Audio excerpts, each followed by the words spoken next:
Ассаламу алейкум, кандайсыздар туугандар, барыңыздардын кармагына орозоңуздар кабыл болсун.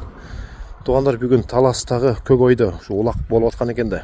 Анан бардык эле мага чалып атат да, ушу чоң улак болсо керек. Барып не тарткан жоксузбу, тартасызбы деп.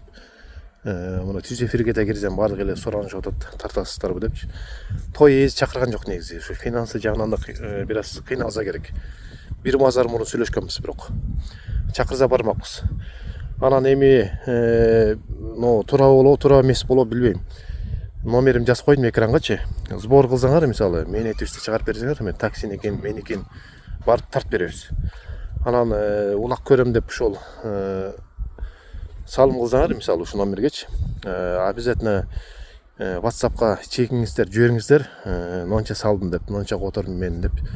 Обязательно жазыңыздар. Кокус барбай кала турган болсом, кайра өзүңүздөргө ушул кайрып бергенге.